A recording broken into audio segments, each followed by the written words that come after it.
is urging the Tory party to back the next Prime Minister wholeheartedly, regardless of who wins. Writing in the Sunday Express, Mr Johnson praised the abilities of both Liz Truss and Rishi Sunak, saying it was time to put the national interest first. The Prime Minister also described the last 3 years in charge as tough but exhilarating. Tory leadership hopeful Liz Truss has defended her plans for cutting the national insurance rise a day before the Conservative Party announces its next leader and therefore Prime Minister. Speaking on the BBC's Sunday with Laura Kunsberg programme, she refused to be drawn on her plans to help struggling families with the cost of living, but she said that she would unveil plans within a week of winning the post. She also said it was reasonable that the wealthiest received the biggest benefit from any cut to national insurance. You want to do it? Absolutely. You believe it's the right thing. I do believe it's right. But is it fair that on this decision... Yes, it is fair. It is fair to give the wealthiest people more money back? It is fair. We promised in our manifesto that we would not raise national insurance. I opposed the decision to raise it in Cabinet because it was the wrong decision. I believe it is the right thing. You went along with it, though. You could have quit if you felt that strongly. Well, I could, but I preferred to stay in and fight my corner. The Home Secretary says the Met Police must learn from the appalling mistakes of the past. Writing to the force's new commissioner, Sir Mark Rowley, Priti Patel stressed the need to restore trust and confidence. It follows a number of high-profile scandals including the murder of Sarah Everard by a serving officer and strip-searching children. However, former Met Detective Chief Superintendent Kevin Hurley told us Priti Patel is simply trying to appear tough. This is a cynical last gasp of a failing Home Secretary trying to prove she's strong in the hope that Suella Braverman doesn't get the job. So what it's actually done is demonstrated yet another one of her failings because it's made us a little bit less safe. All it's done is given the men and women in the front line serving us right now another kicking to further demoralise them. British troops have joined cold weather exercises in northern Finland with Finnish and Swedish armed forces. Defence Secretary Ben Wallace says exercise Vigilant Knife was an opportunity for UK personnel to develop their experience of warfighting in cold weather. The exercises come as Sweden and Finland both bid to join NATO. The Unite Union is warning that tens of thousands of its workers could go on strike in the coming months as part of a dispute over pay. The UK's second largest trade union has over 1.2 million members working across transport, construction, manufacturing and logistics. Unite says it's time to stop telling workers to pay the price for inflation and instead tackle excessive profiteering. A man who stole a small plane and threatened to crash it into a Walmart in Mississippi in the US has been charged with grand larceny and making terrorist threats. Tupelo police say Corey Wayne Patterson took the twin-engine plane and then flew around in circles for hours before landing in a field. Patterson appeared to have some flight training, but he was not a licensed pilot. Former President Donald Trump has described the FBI and the US Justice Department as, quote, vicious monsters. It comes after authorities searched Mr. Trump's Mar-a-Lago estate last month. They say they found more than 11,000 government records, including some marked top secret and classified. President Trump made the comments during a campaign rally in Pennsylvania. The FBI and the Justice Department have become vicious monsters, controlled by radical left scoundrels, lawyers, and the media who tell them what to do, you people right there, and when to do it. This is GB News. We'll bring you more as it happens. Now back to the political correction.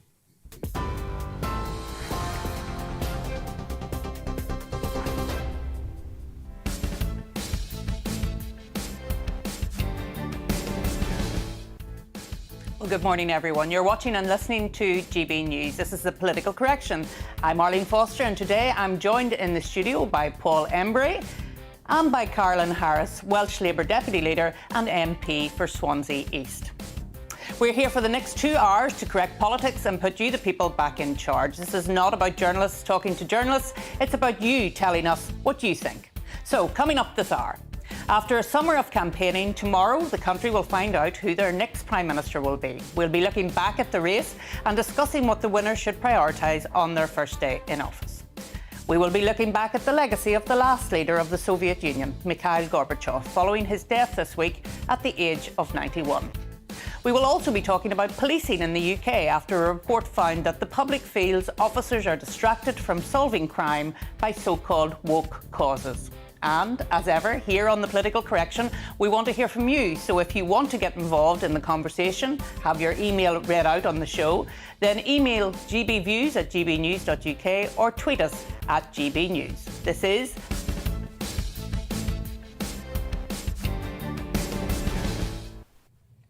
So on Friday, voting officially closed in the Conservative leadership contest, and the two candidates, Liz Truss and Rishi Sunak, will find out which of them has won the ballot of Tory members at 12:30 tomorrow, with the winner being formally appointed by Her Majesty the Queen on Tuesday.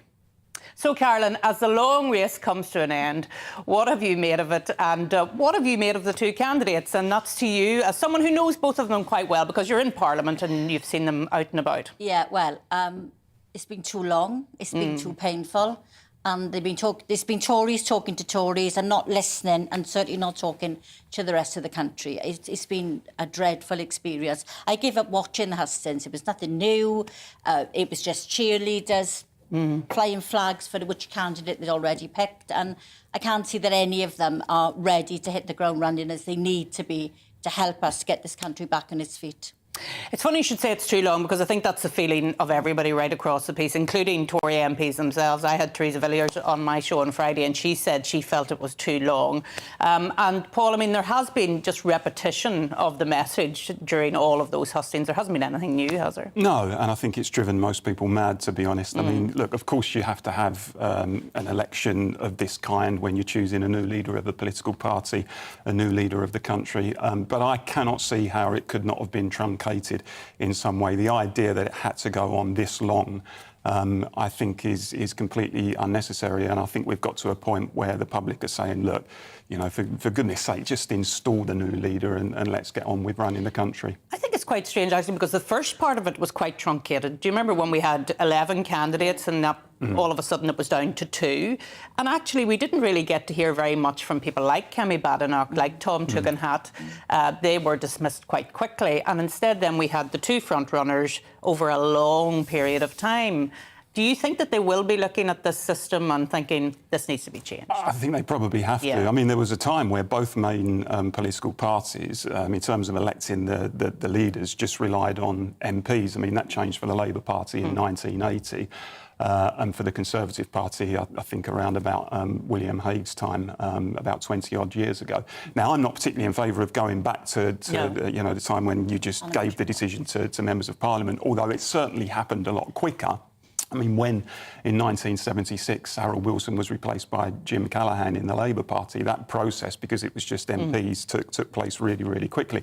So in some respects, it's better to have a wider debate and to include the membership to give that extra kind of democratic mandate to the leader.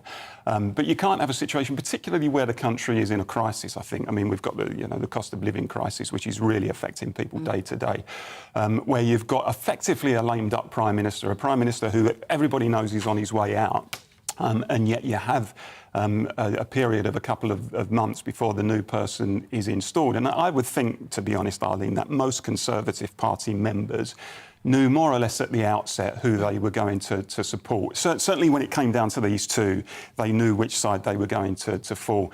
So I simply don't see why it was necessary to have this period. I mean, you say that, but I have spoken to some who weren't, you know, they hadn't decided who they were going to go for, and they actually did want to go to the hustings and listen to it.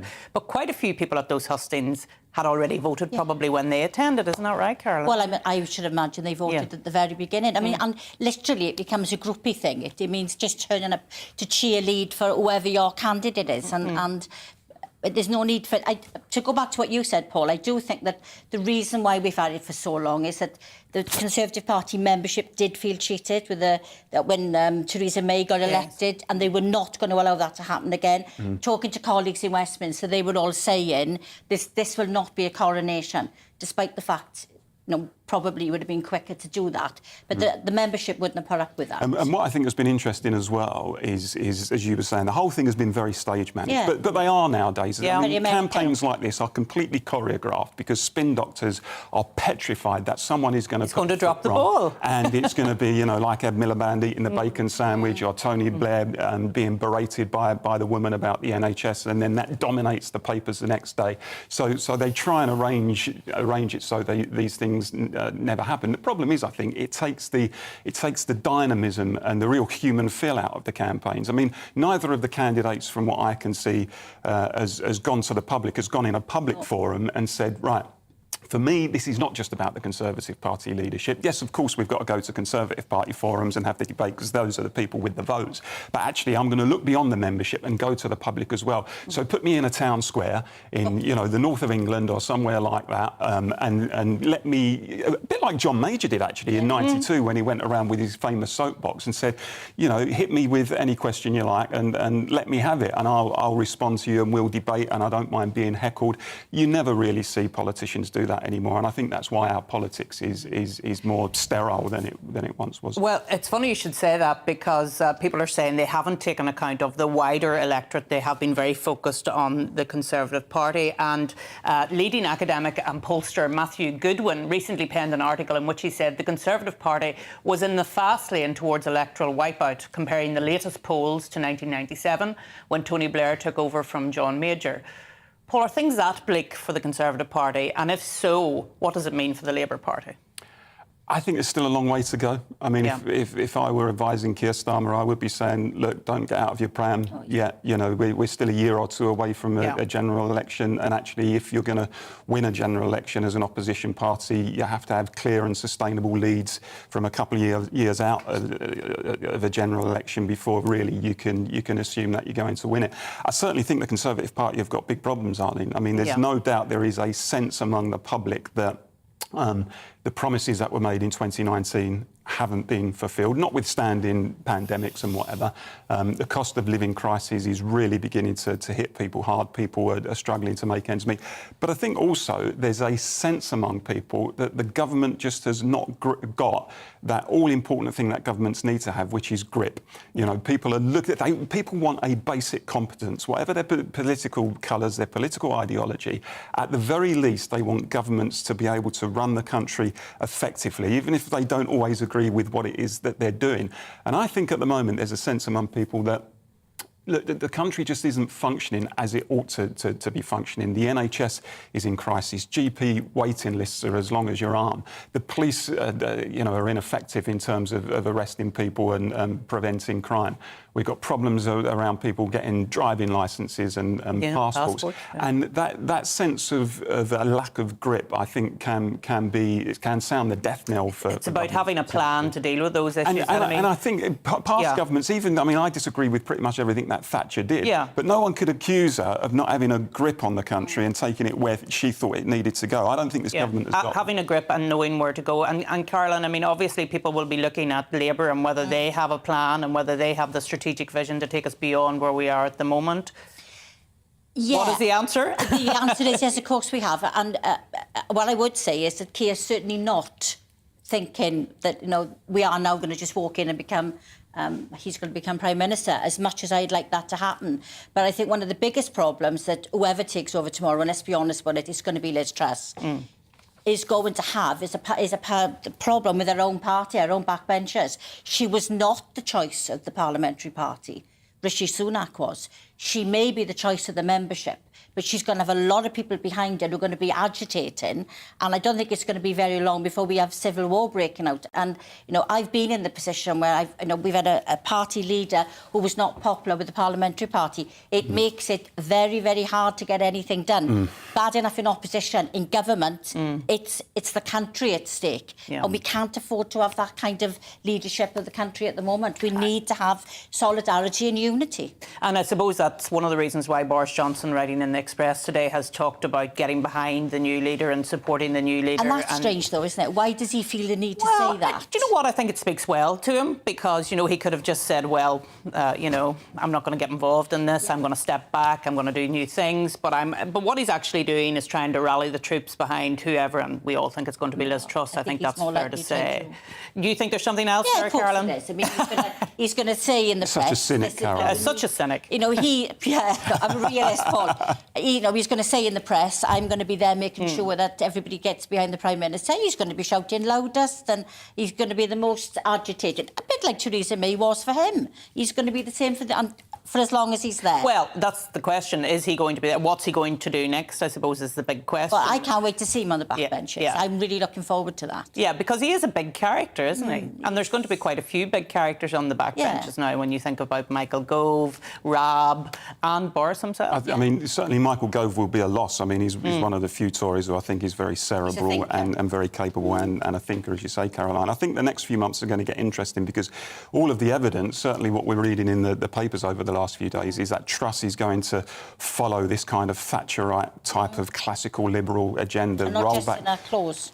Well, exactly, yeah, and then riding around in tanks, rolling back the frontiers of the state, getting the state out of people's lives, low taxes for the rich, etc. And I think the danger for the Tories is that is not what the working class voters who flocked to them in 2019 wanted, particularly during a cost of living crisis. I think actually what lots of these voters want is not an overbearing state, but at the very least a protective state, which is there for them and their communities in hard times, such as during a cost of living crisis. And I have to say, I think if Liz Truss thinks that in places like the Red Wall, that old kind of Thatcherite, get the state out of your lives, leave everything, hand everything over to the market, privatise everything, row back on workers' rights, is going to make people stick with the Tories in those communities, I think she's got another thing coming. But not just tactically, I think in terms of the very fabric of the country, actually, if we go back to those days of, you think of the early 80s, where Thatcher did follow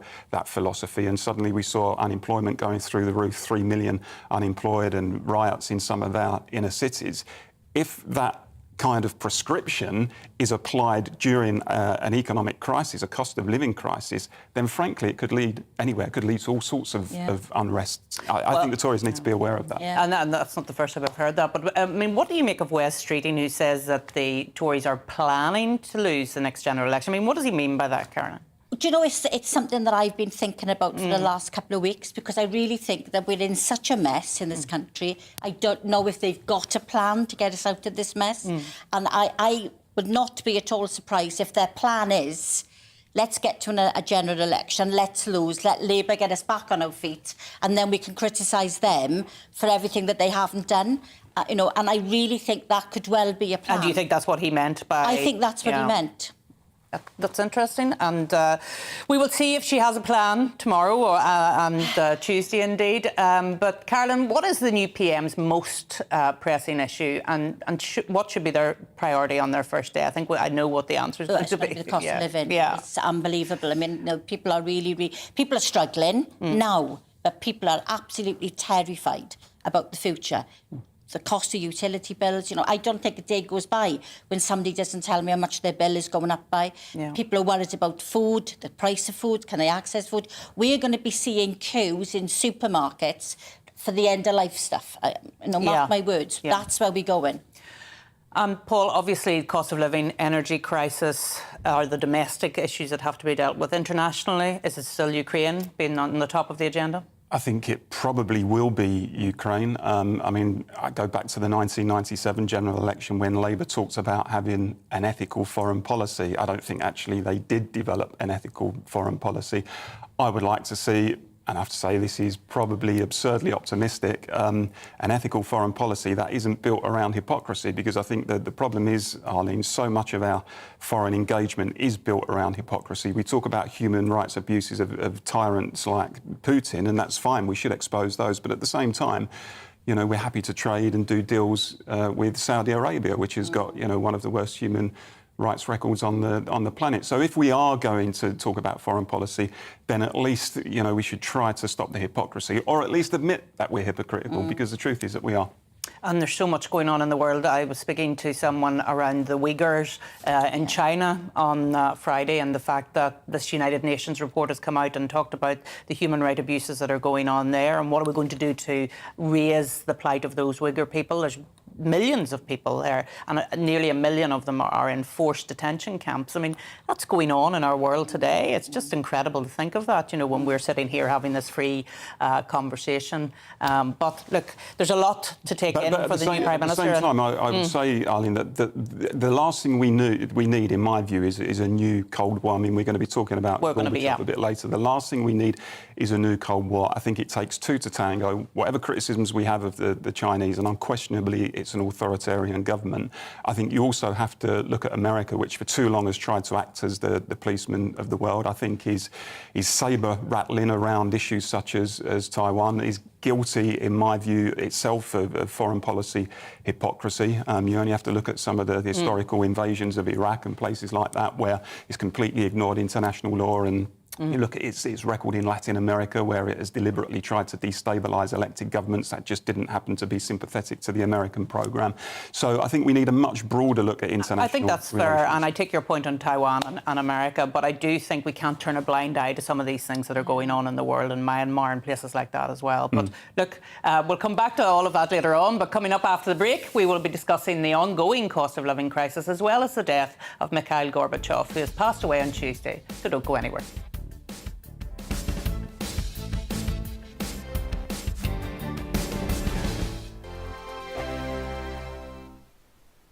Join my show Farage, 7 p.m. till 8 p.m. Monday through Thursday, and there you will get opinion, analysis, debate, and I'll cover stories that nobody else dares to touch.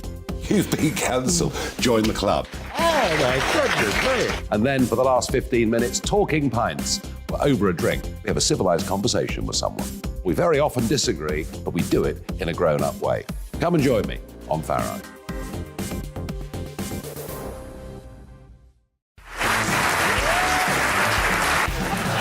My name is Andrew Doyle. Join me every Sunday evening at 7 p.m. for Free Speech Nation.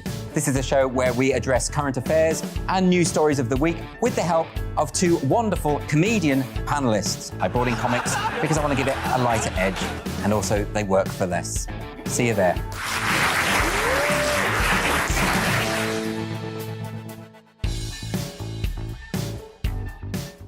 Hi there, it's Stephen and Anne. At breakfast from 6 a.m, you'll always be caught up with everything you need to know, the latest headlines, opinions and debates. We'll bring you the good news and the bad, but most of all, we're here for you. Remember, send in your views and let us know what you would like us to talk about. That's because we're your news channel. And every morning at 6 a.m, it's breakfast on GB News. I'm Dan Wootton. Join me Monday to Thursday from 9 to 11 for the feistiest and most fun news debate on TV, where free speech reigns. I'll bring you a sharp take on the day's biggest stories, bombshell newsmaker interviews, and A-list guests. And I guarantee you, no spin, no bias, no censorship, and no reason to go to bed. That's Dan Wootton Tonight, Monday to Thursdays from 9 on GB News.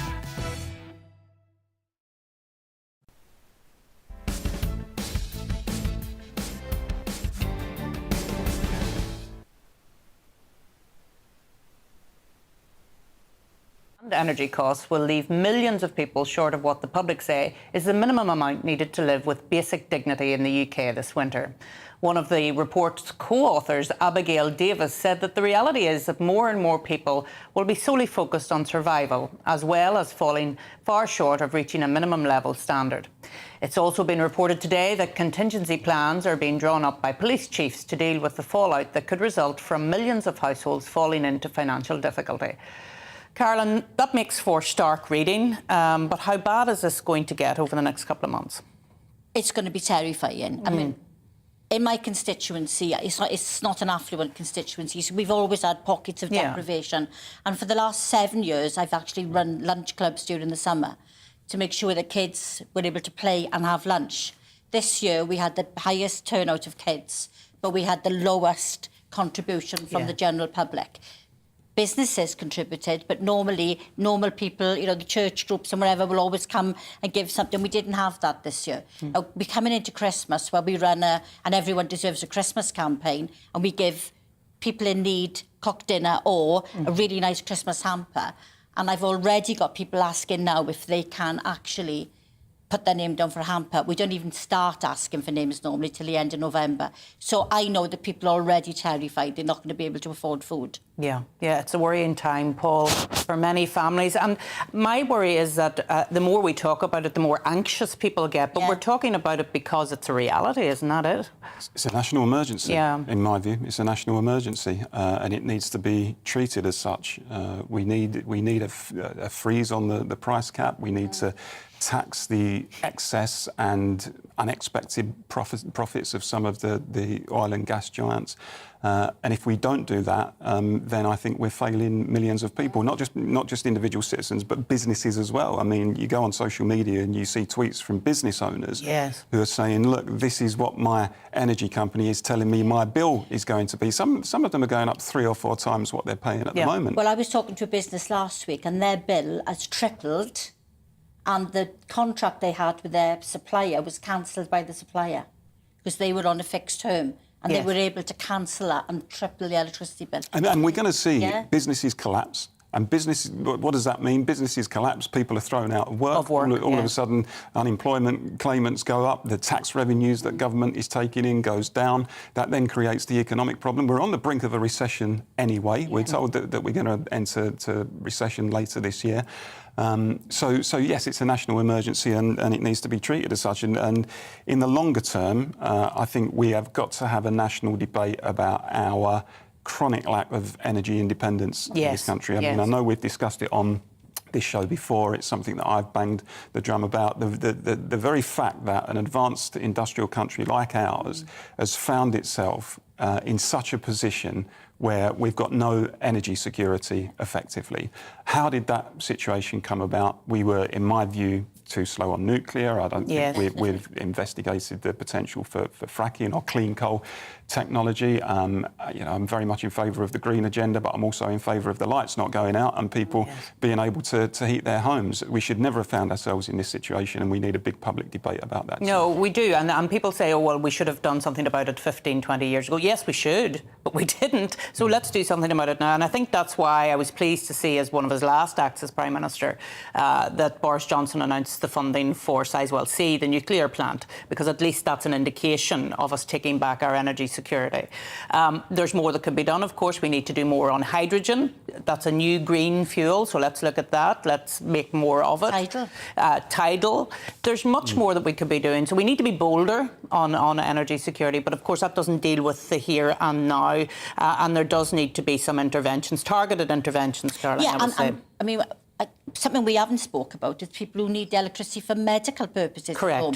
My daughter-in-law is actually on nocturnal dialysis. She uses 100 times more electricity than we do. She's one of very many thousands of people. The kidney charities are absolutely terrified. They're already being inundated with people asking, where will I go to get a grant to keep my dialysis machine on? I mean, we can't allow people to not have their medication because they're afraid of what the electricity is going to cost. You know, in my view, this situation with the lack of energy security, this was entirely foreseeable. You know, all it took was one international crisis in order to put us in the position that we're now in, where we've got a chronic lack of energy independence and people are suffering. There are real-life tales, as you recounted there, Caroline, in terms of people suffering. And we should never have found ourselves in this position. I mean, as I've said on the show before, we've seen PR stunts by energy ministers over recent years where they've gone along to coal-fired power stations and have had their picture taken as the stations being knocked down or decommissioned and presenting it as some great leap forward. Did they not understand that just one international crisis later and then Britain is going to be facing an energy crisis itself and people are possibly going to struggle to heat their homes? Why did anyone not think, well, actually, we shouldn't throw the baby out with the bathwater here. We have got to maintain some degree of energy independence independence, even whilst we transition to a green agenda. But we've hit the cliff edge. That's the truth of it. And you know, the cliff was looming, but for some reason politicians decided not to. No, because the focus was solely on renewables and moving towards net zero without having a transition path that was realistic, without realising that we also needed to have our energy security if there was a problem. But look, I have no doubt we'll return to energy security and the cost of energy for many, many weeks to come. But let's move on now to an international story. And thousands of people in Russia have paid their final respects to Mikhail Gorbachev, who died on Tuesday at the age of 91. He was the last ruler of the Soviet Union and has been described as changing the course of history. But current Russian President Vladimir Putin did not attend the ceremony, saying the end of the Soviet Union was the greatest geopolitical catastrophe of the century. Now, Paul, how important a figure was Mikhail Gorbachev? He was huge. I mean, I remember as a kid in the 80s when he visited the UK, he was treated almost like a pop star. He visited Downing Street and then he met the crowds outside and stuff. And this was very new because prior to then, Soviet leaders had always been very dull and austere, you know, the big bushy eyebrows and the fur hat. And then all of a sudden you had this young leader like Gorbachev, who actually had a personality and actually had a sense of humour and seemed very human. And Margaret Thatcher herself, no sympathy with communists, of course, even talks about how he was a man that she could do business with. But I think you've made I mean, he was a communist to his very end. I mean, that's the point. A lot of people think, oh, he left communism and no, he wanted to reform communism. Yeah, and he certainly didn't want to see the collapse of the Soviet Union. By the way, he was very saddened by the collapse of the Soviet Union, and there are many people who followed that line of thinking, who some of whom were not at all sympathetic for towards the Soviet Union, but felt that it was necessary to have a counterbalance to the United States, to stop the United States from, as we touched on earlier, acting as the policeman of the world,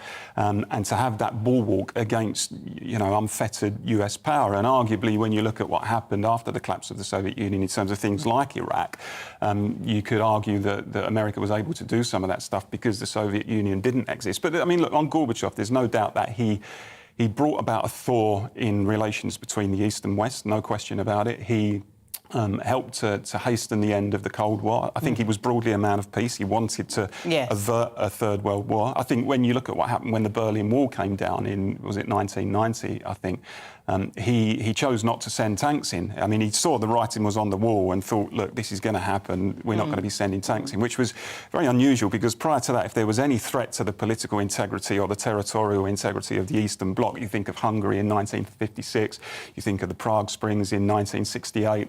The Soviet leaders were unhesitant in putting down those rebellions. So broadly, I think he will be remembered as a man of peace who helped to hasten the end of the Cold War. And of course, Putin, Caroline, didn't give him a state funeral, didn't go to his funeral. And we are told that Gorbachev disagreed with the invasion of Ukraine, but still, he was a statesman that he's refused to honour. I think that says more about Putin than about Gorbachev, doesn't it? And, you know, I wouldn't want him at my funeral either. He was going to come, as far as I know. Paul, tell him he's uninvited. But I suppose, Paul, you've really touched on there because Gorbachev was really about the ending of the Cold War and working with Reagan and Thatcher. I mean, the fear now, I suppose, for a lot of us is that it's coming again, this Cold War between what is Russia now and the West. Well, I would say in response to that, Arlene, I don't think that modern-day Russia has anything like the strength, the capability of the former Soviet Union. I mean, I know people have said, look, Putin wants to bring about a greater Russia, he's got imperialist ambitions. I would say to people, well, look, they've been bogged down in Ukraine for 6 or 7 months now. And are we seriously saying that a country... I mean, in days gone by, as I said before, when the Soviets rolled into places like Hungary and Czechoslovakia, it was over within days because they had huge... But he thought it was going to be over in days. That's he probably did. And the truth is it hasn't been. So having been bogged down in for 6 or 7 months in Ukraine, the idea that Russia has got the capability to kind of reinvent the old Soviet Union, I just don't think is realistic. I mean, interestingly, going back to Gorbachev, his legacy inside the Soviet Union is nothing like it was in the West, because lots of people did blame him, even though he didn't intend for the collapse of the Soviet Union. Lots of people blamed him for it, and you know, whenever a poll is carried out in Russia of the most favourite Soviet leaders over the years, he's generally at the bottom of it. So maybe Putin, and I think it was churlish of Putin not to go along, but maybe he's thinking, well, this guy wasn't popular anyway, what have I got to lose, perhaps? Yeah, well, he's looking inward, as he always does. Sure. Yeah. As he always does. Anyway, coming up on the political correction, we'll be talking about so-called woke policing in the UK. We'll also be joined by a royal expert who will tell us exactly what will happen on Tuesday when Her Majesty the Queen appoints the new Prime Minister. And as ever, on the political correction, we want to hear from you. So if you want to get involved in the conversation this morning, email us at gbviews@gbnews.uk or tweet us at GBNews.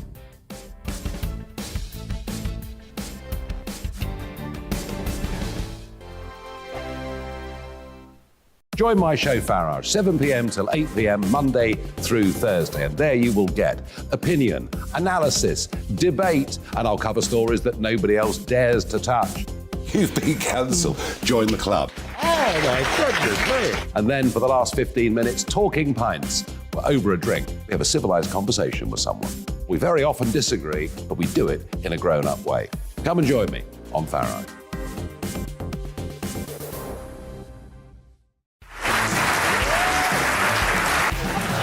My name is Andrew Doyle. Join me every Sunday evening at 7 p.m. for Free Speech Nation. This is a show where we address current affairs and news stories of the week with the help of two wonderful comedian panellists. I brought in comics because I want to give it a lighter edge, and also they work for less. See you there.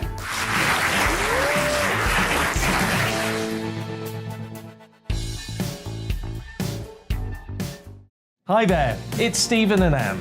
At breakfast from 6 a.m, you'll always be caught up with everything you need to know, the latest headlines, opinions and debates. We'll bring you the good news and the bad, but most of all, we're here for you. Remember, send in your views and let us know what you would like us to talk about. That's because we're your news channel. And every morning at 6 a.m, it's breakfast on GB News. I'm Dan Wootton. Join me Monday to Thursday from 9 to 11 for the feistiest and most fun news debate on TV, where free speech reigns. I'll bring you a sharp take on the day's biggest stories, bombshell newsmaker interviews, and A-list guests.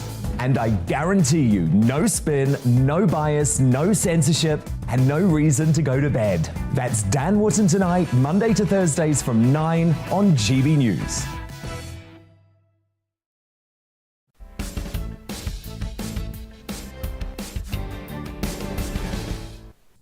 Welcome back to the show. Lots of you have been getting in touch as usual, and we love to hear from you. Paul, what's the latest from our viewers? Well, we've got one from Andy, who says, when the Ukrainian war started, many countries imposed sanctions on Russia. These included freezing the assets of Mr. Putin and vast numbers of oligarchs. Is it not time to sell off their assets and use the vast wealth frozen in bank accounts to pay for the assistance being given to Ukraine? That's from Andy. Yeah, that's a good point. And Caroline, what have you got from our viewers? I'm going to go for Jan, who said, so sick of all this pantomime. None of the politicians on either side, Conservative or Labour, come across as strong or competent as Arlene Foster. Don't think I can take much more of this. Foster for Prime Minister. I don't think the country's ready for that at all. We'll run your campaign, Ali. A DUP government in charge of the whole UK. That'll be interesting, wouldn't it? Here's Treve. He's saying, Arlene, the Tory leadership contest was at lightning speed compared to the 4.5 months Labour took to elect Starmer. So there's somebody remembering the Labour election contest. Have you anything more there? Yeah, Mike says the two runners for the contest are perhaps the best of a terrible bunch of MPs. However, it has taken far too long and Boris should have been sacked weeks ago. It's time for a general election and a total change to our parliamentary system so that every vote cast is represented. This first past the post for Parliament is out of date and unfair. I, for one, have no confidence in either candidate or the current system.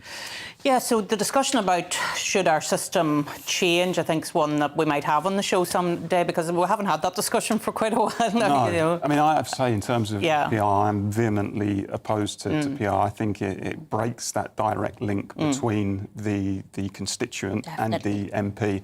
And invariably what you find in countries that do have PR is all of the meat of the negotiations takes place after the election when voters are completely cut out of the process. True. And then, you know, often governments will go into coalition, they'll do behind-the-scenes deals. Apparently the DUP know a thing or two about that. Yeah, we do. Arlene, by all accounts. Got quite a good deal, apparently, from what I remember as well. The old confidence and supply agreement. And I think it undermines, personally, I think it undermines democracy. Yeah, well, maybe we're not going to have a debate about it because I think you agree with that as well, and so do I. So maybe we're sticking to first past the post. But anyway, we're going to move on now because Home Secretary Priti Patel has told police to focus on the basics after a report found that the public feels officers are distracted from solving crime by woke causes. The Policy Exchange think tank called for police to be barred from taking the knee or wearing campaign badges on their uniform because of the risk of appearing to have partisan political views. The report also cited polling which showed that 4 in 10 voters thought the police were more concerned with being woke than solving crime. Paul, does the UK police system have a problem? I think it's got a massive problem. I mean, I read the report. It was a really interesting report written by a former detective chief inspector. And he effectively says the UK police force have lost their way. He describes the clear-up rates for the more common types of everyday crime, burglary, theft, robbery, that sort of thing, as woefully low. And the truth is, those are the kinds of crimes that affect people day to day in their everyday lives. They blight communities, usually working class communities, actually, because it's working class communities that often suffer most from crime. And the report confirms really that there's a perception among the public, and I think it's a fair perception, that actually the police have become too political. They've become social activists or social workers, and they're more interested in floating their kind of woke credentials than they are in tackling everyday crime. Now, whether or not that's a slightly distorted image and slightly exaggerated image, the reality is that is what a lot of people feel. And I think when they see the police taking part in pride parades and dancing the Macarena and taking the knee and, you know, arresting army veterans in a high-profile case recently because he satirised the pride flag, I think that angers people because people say, look, we don't want you to get involved in this stuff. We just want you dealing with the crime that affects our communities, and we don't like seeing you dance on pride parades. Stop it. That's not what you're there for. So it's an interesting report. Whether or not, you know, the government's going to act on it. These reports are published from time to time, and they're just left gathering dust on a shelf sometimes. I would like to think the government's going to act on this one. And Caroline, do you agree with that? I disagree with Paul on the being at the Pride and at carnivals, because I think they damned if they do and they damned if they don't. If they don't get involved and they seem to be standing there like centurions, then they're accused of being intimidating, and if they get involved, they're accused of being woke. I don't agree with that at all. But what I would say, Paul, is that you mentioned social workers. I think there's so many social problems which may be born from crime or will induce crime, that's why they ended up being social workers. They have so much work to do on the ground, mental health work. They are left to pick up the pieces in so many cases. And the biggest problem is that to be a police officer now, you need to be an academic. You know, what happened to the old days when you had people coming into the police force who could do the policing and not worry about the paperwork? We've lost that. We're losing experienced officers. They're retiring early because the stress and the pressure is too much. That's what we need to do, is get back to the policing where you didn't need a degree. You came in because you were good at solving crime, you were good in the community, you were a good community resource. Well, let me be devil's advocate about that point about too much paperwork, etc. That has come because they've been challenged so much, and we're asking them to be accountable to politicians like ourselves and saying, you need to prove that you did X, Y and Z in your investigation, and you have to write it all down and you have to give an account of that. And so they spend so much time doing that sort of work that they're not actually on the ground doing the community policing that they should be doing. Yeah, I mean, this is where the PCSOs come in. Yeah. I mean, the PCSOs have been a fantastic community resource, and we've got more of them than in Wales because the Welsh Government have funded it. But that is what we are lacking. There's got to be a better way to streamline the paperwork and to get the police out there doing the police work, not the social work. So everything else, social care, social services, they all need to step up a bit to do their bit, so the police get a bit of freed up to get on with doing the policing. And I think some of the research that's come out recently in terms of the police's response or lack of response to crime, in some cases, grade 1 emergency 999 calls, is really worrying. I mean, I have to say the BBC has done some good research on this recently where it's found that response times are longer. Sometimes police are taking hours to turn up in response to 999 calls, sometimes days, in fact, believe it or not. Often serious crimes are reported, but there's no serious follow-up. Inquiries are not made. And the experience of lots of people is that they go to the police in an hour of need. You know, how many times do we have to call the police in our lives? Probably, thankfully, few for most of us. And when you do call upon them, you expect them to be there. But I think there's just a sense among people that they just aren't doing their bread and butter jobs. And I know it's almost a bit of a cliche to say, look, you know, the police have abandoned the streets. But I think actually now there is a genuine sense that police have abandoned the streets. I mean, I cannot remember the last time I saw a Bobby walk in the beat. I mean, it genuinely probably years ago. And even now, I know we live in an era of high-tech crime and cybercrime and online fraud and all of this sort of stuff. But the truth is, in my view, that that kind of local community intelligence-led policing, which comes about through walking the streets, getting to know the community, getting to know who the potential bad people are likely to commit crimes, engaging face-to-face with people. If you take that away, and it seems to me that you know, that role is now diminished within the police, then that kind of intelligence-led policing just doesn't happen anymore. Yeah. And what you get is a police force that effectively just turns up with its sirens blaring after the crime has been committed. Yeah. I think there's a real sense of dissatisfaction among the public. Yeah, and it's about perception as well, isn't it? And what the reality is, because we know there's a lot of really good police officers out there doing their job on a day and daily basis. But and we need more police officers. And to be fair to the outgoing PM, he did make a commitment to bring in more police officers and has delivered on bringing more police officers to the fore. But we're going to move on now, because this Tuesday either Liz Truss or Rishi Sunak will head to Balmoral in Scotland to meet Her Majesty the Queen and be appointed the UK's next Prime Minister. It will be a huge break from tradition. During her 70-year reign, the monarch has had an audience with the new Prime Minister at Buckingham Palace. But have you ever wondered what actually happens when a new leader is appointed by the Queen? Well, we're delighted to say that royal expert Richard Fitzwilliams joins us now. Richard, it's good to have you with us this morning. Tell us what will happen on Tuesday when the new Prime Minister meets Her Majesty the Queen in Balmoral. Well, this, of course, Arlene, is a pivotal part of our unwritten constitution. Alongside her red boxes, signing bills into law, no monarch has refused that since Queen Anne and the bill on the Scottish militia, and, of course, her weekly audiences with the Prime Minister. This is where the Queen, who had intended originally, but mobility problems have made this difficult, and she wanted to be absolutely certain things went according to plan. She will receive Boris Johnson and then also his successor, who appears pretty certainly, from what we understand, to be Liz Truss, in what is considered, it's called the kissing hands ceremony. Now, the official description of that these days, of course, it dates back over the centuries. Walpole was the first Prime Minister, and things, of course, were in the 18th century were very, very different then. But this appears to be a handshake is the formality. Equally, Tony Blair in his memoirs talks of actually kissing the Queen's hand. This, it's sort of brushing the hand with the lips and kneeling, is in fact something that has normally happened in the Privy Council ceremony subsequently, but that is likely this year to take place virtually. And there's no question that this begins a relationship with the new Prime Minister, the Queen's 15th. Jim Callaghan, Labour former Prime Minister, described this as friendliness and not friendship.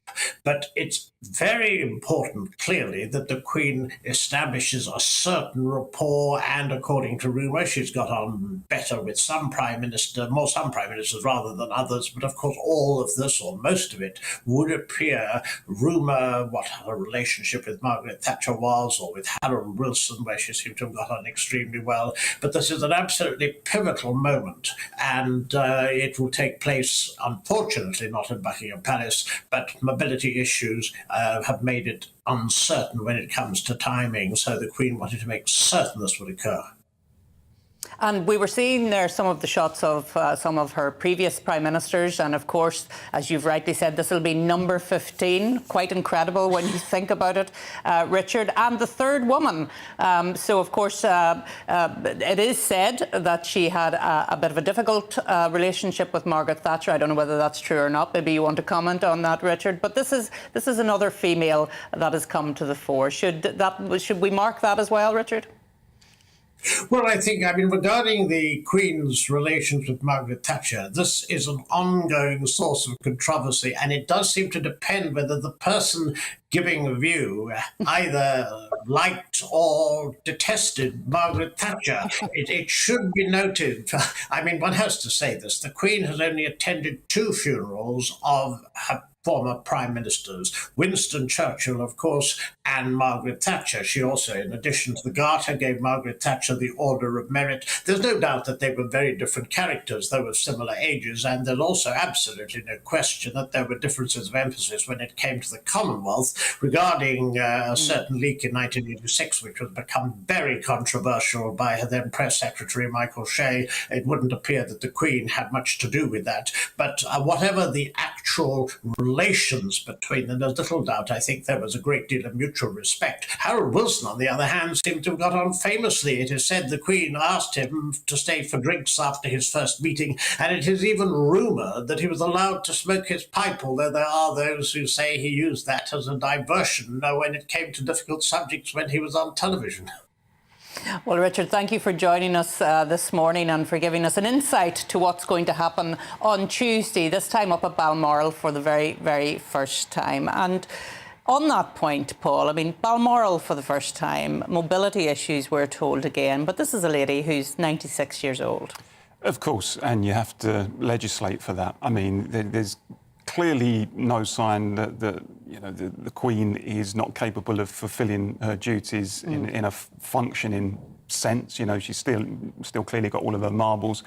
But the reality is, when you get into your 90s, you're going to suffer those inevitable mobility issues. And I think probably, I'm not a royalist, although I respect the Queen as an individual and the way that she served the country. Clearly, as long as she's able to fulfil her constitutional role, which she is, then I'm sure we've got the wit and the wherewithal as a country to work around that. And if that means sending the next Prime Minister up to Balmoral instead of the Queen coming down here, then I don't think that's a particularly massive issue. And actually, as a unionist, I think it's a great thing going up to Scotland as part of the kingdom, and that's where it will happen for the very first time. So I think it's a great thing. Do you think Nicola Sturgeon will be? Well, I'm not so sure she'll see it as significant like that. But however, Paul, you know I am the #1 royalist in this organisation, so it's wonderful to see that she's welcoming her number 15 in terms of her Prime Minister. And talking about Parliament, 8 people have been arrested after Extinction Rebellion protesters superglued themselves around the Speaker's chair in the House of Commons and padlocked their necks to the railings outside. Protesters were pictured in the Commons chamber, with some holding signs which read, "Let the people decide," and "Citizens Assembly now." And it's understood they entered the building after booking an official tour before breaking away from the group to stage the protest. So, Paul, what did you make of this protest, and what implications does it have, actually, for security at Parliament? I think with any campaign, you have to take people with you, but particularly, if it's a campaign about a national issue, such as climate change, the energy crisis and so on. You've got to choose tactics in a way that gets people on board and doesn't alienate people. And I understand, look, at the same time, you want to try to garner as much publicity as you can for your cause. But if by doing that you end up pushing people away because you become basically an irritant, then you're not really achieving anything. And I think that with Extinction Rebellion, that's the effect of some of their tactics. And, sadly, it probably will mean extra security measures in and around Parliament, which then restricts access, perhaps, to the public. And as an MP, Caroline, obviously, that's not a good thing, I wouldn't have thought. No, and that's not where we want to be. I mean, we are a democracy, and they talk about let the people decide. Well, the people did decide, and the decision was that the people they elected are in that place. Show some respect. I was really cross by it. And I what angers me sometimes is that some of these protesters want to give the impression that they have a monopoly of compassion over the issue of the planet.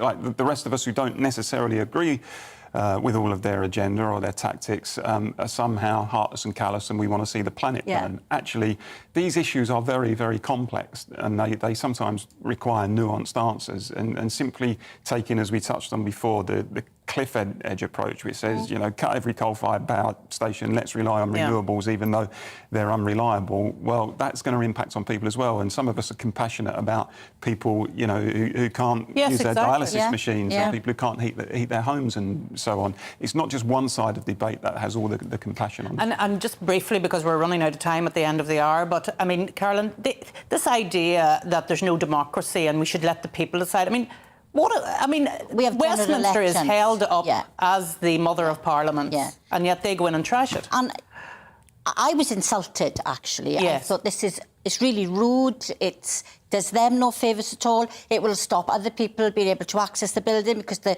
security will get tighter and tighter. And Arlene, the people who work in that building work really, really hard to protect the building and to protect us as people in there. And I feel really sorry for them that they are now going to be under the spotlight because somebody decides to go in and break all the rules.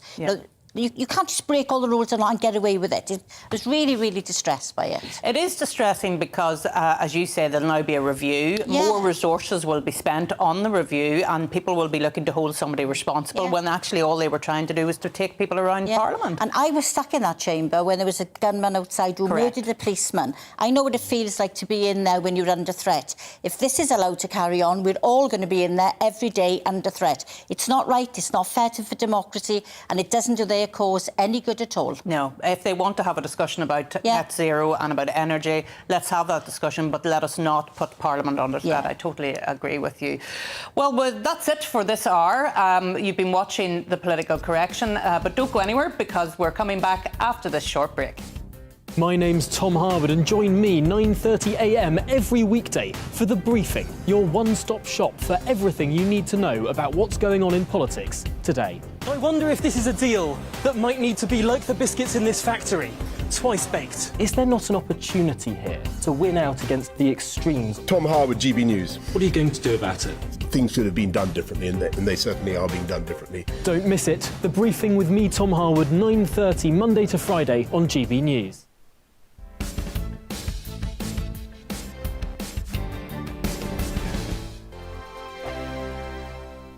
Join my show Farage, 7 p.m. till 8 p.m. Monday through Thursday. And there you will get opinion, analysis, debate, and I'll cover stories that nobody else dares to touch. You've been cancelled. Join the club. Oh, my goodness, man. And then for the last 15 minutes, talking pints. We're over a drink. We have a civilised conversation with someone. We very often disagree, but we do it in a grown-up way. Come and join me on Farage.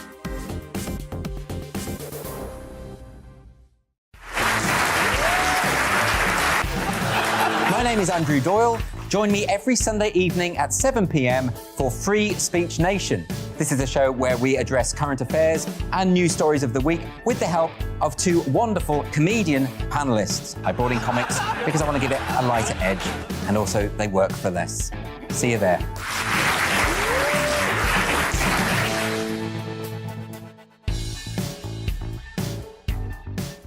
Hi there, it's Stephen and Anne.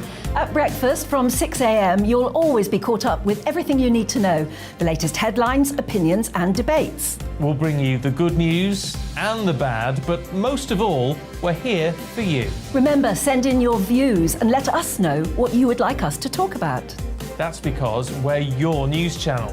And every morning at 6 a.m, it's breakfast on GB News. I'm Dan Wootton. Join me Monday to Thursday from 9 to 11 for the feistiest and most fun news debate on TV, where free speech reigns. I'll bring you a sharp take on the day's biggest stories, bombshell newsmaker interviews, and A-list guests. And I guarantee you, no spin, no bias, no censorship, and no reason to go to bed. That's Dan Wootton tonight, Monday to Thursdays from 9 on GB News.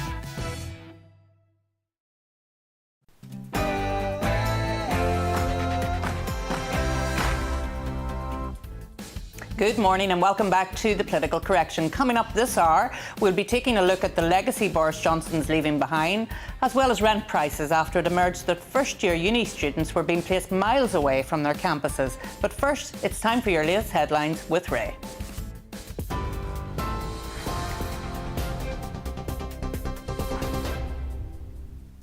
It's almost exactly 11 a.m. I'm Ray Addison in the GB newsroom. Tory leadership hopeful Liz Truss is defending her plans to cut the national insurance rise a day before the Conservative Party announces its next leader and therefore Prime Minister. Speaking on the BBC's Sunday with Laura Kunsberg programme, she refused to be drawn on her plans to help struggling families with the cost of living, but said she will unveil plans within a week of winning the post. She also said it was reasonable that the wealthiest received the biggest benefit from any cut to national insurance. You want to do it. Absolutely. You believe it's the right thing. I do believe it's right. But is it fair that on this decision... Yes, it is fair. It is fair to give the wealthiest people more money back? It is fair. We promised in our manifesto that we would not raise national insurance. I opposed the decision to raise it in Cabinet because it was the wrong decision. I believe it is the right thing. You went along with it, though. You could have quit if you felt that strongly. Well, I could, but I preferred to stay in and fight my corner. Well, meanwhile, speaking on the same programme, Rishi Sunak said if he becomes Prime Minister, he can't rule out introducing electricity blackouts due to rising energy prices.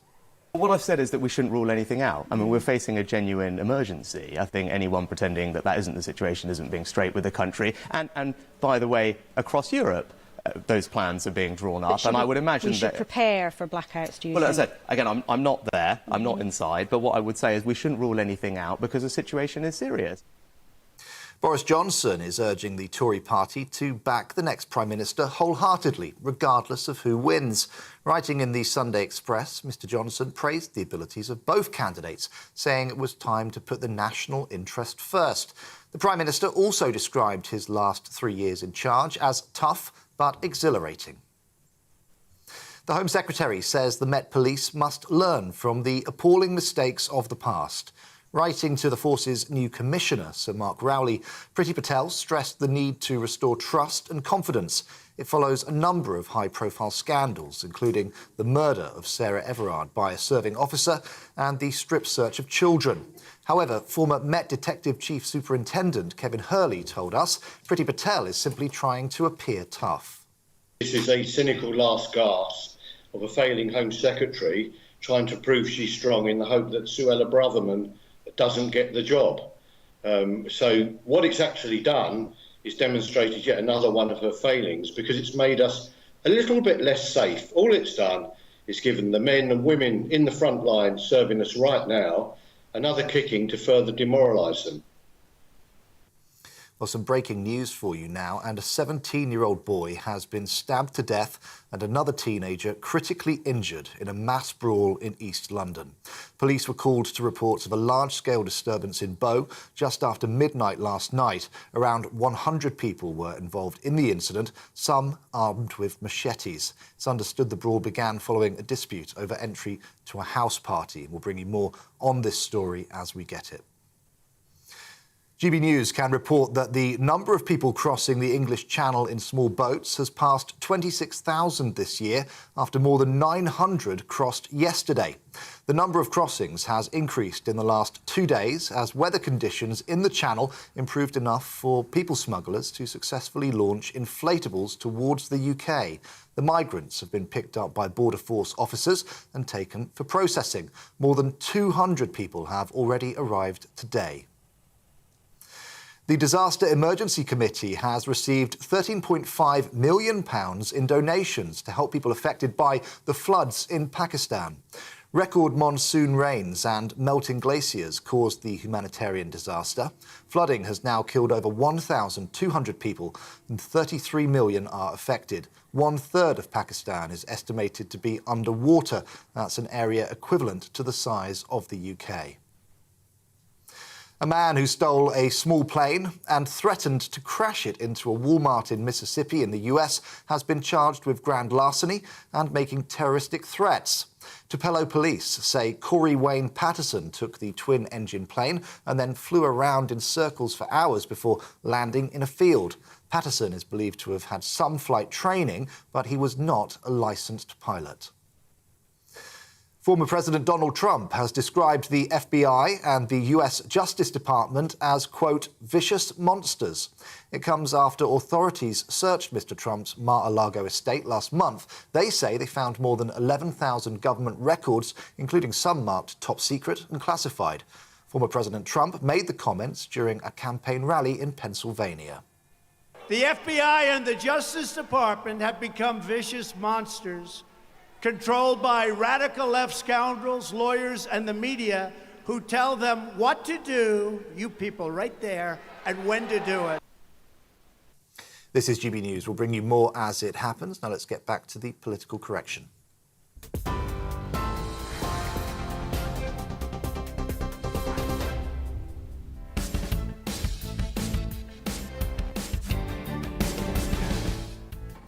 Good morning. You're watching and listening to GB News. This is the political correction, and we're here for the next hour to correct politics and put you, the people, back in charge. Coming up this hour, as he prepares to leave office, we will be taking a look back at the legacy Boris Johnson is leaving behind. We will be taking a look at rent prices after it emerged that first-year uni students were being placed miles away from their campuses. And we will be joined by the former chaplain to the Queen, Gavin Ashenden, for our regular Common Ground section. And keep those views coming in. Email us at gbviews@gbnews.uk or tweet us at gbnews. This is the political correction.